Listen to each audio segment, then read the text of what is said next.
வெங்கி அட்லூரியோட இயக்கத்துல சூர்யா மமிதா பைஜுவோட சூப்பரான நடிப்புல கடந்த வாரம் ரிலீஸ் ஆன படம் தான் விஸ்வநாத் அண்ட் சன்ஸ். இந்த படம் பாத்தீங்கன்னா 3 நாளைக்கு முன்னாடியே 150 கோடிக்கும் அதிகமா வசூல் பண்ணிடுச்சு அப்படின்ட்டு அதிகாரப்பூர்வமாவே அறிவிச்சிருந்தாங்க. இந்த படத்துக்கு தமிழை விட தெலுங்குல தான் மிகப்பெரிய வரவேற்பு கிடைச்சிருக்குங்க. தெலுங்குல பாத்தீங்கன்னா இந்த படத்தை 21 கோடி ரூபாய்க்கு வித்திருக்காங்க.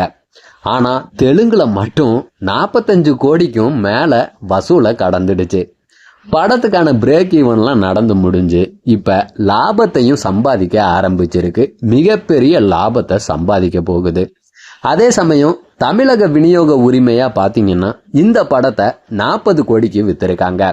இந்த படம் தமிழ்நாட்டுல மட்டும் 100 கோடிக்கு மேல வசூலை கடந்துச்சு அப்படின்னா மிகப்பெரிய லாபத்தை பார்க்கலாம் அப்படின்ற மாதிரி நியூஸ் போய்கிட்டு இருக்கு. இந்த வார கடைசியிலையும் வசூல் சூப்பரா இருந்துச்சு அப்படின்னா படம் மிகப்பெரிய லாபத்தை தமிழ்ல மட்டுமே சம்பாதிக்க முடியும். இந்த வாரமும் பாத்தீங்கன்னா தியேட்டர் புக்கிங்ஸ் எல்லாம் வேகமா நடந்துகிட்டு தாங்க இருக்கு. இந்த வாரம் ஃபுல்லாவே தியேட்டர்ஸ் எல்லாம் ஹவுஸ்ஃபுல்லா தான் போகும். அதனால தமிழ்ல மட்டுமே பாத்தீங்கன்னா 100 கோடிக்கும் மேல வசூல் பண்ணி மிகப்பெரிய ஒரு லாபத்தை சம்பாதிக்க போகுது விஸ்வநாத் அண்ட் சன்ஸ் படம். அடுத்த வாரம் பாத்தீங்கன்னா டாக்ஸிக், அது போக 1-2 படங்கள் வர்றதால இன்னும் ஒரு வாரத்துல எவ்வளவு வசூல் பண்ண முடியுமோ அவ்வளவு வசூலை விஸ்வநாத் அண்ட் சன்ஸ் எடுக்க முடியும். அதை பொறுத்து தான் படத்தோட வியாபார வெற்றியை பத்தி நமக்கு தெரிய வரும். இன்னும் இந்த வாரம் ஃபுல்லாவே உங்களுக்கு ஒரு மிகப்பெரிய லாபம் வந்துடுச்சு அப்படின்னாவே படம் மிகப்பெரிய வசூல்ல போய் முடியும். ஏன்னா அடுத்த வாரம் தான் டாக்ஸிக் பாத்தீங்கன்னா ரிலீஸ். அது வரைக்கும் விஸ்வநாத் அண்ட் சன்ஸுக்கு டைம் இருக்கு.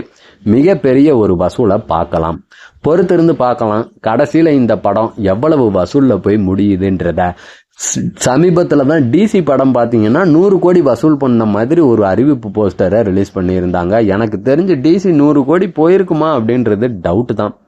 ஏன்னா போன வாரமோ எப்போதான் பாத்தீங்கன்னா 60 கோடி வசூலுன்ற மாதிரி ஒரு போஸ்டர் போட்டிருந்தாங்க.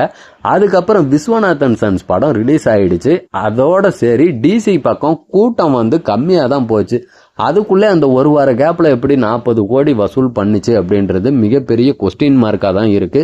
இதை பத்தி நீங்க என்ன நினைக்கிறீங்கன்றத நம்ம கமெண்ட் பாவுல கமெண்டா பதிவிடுங்க.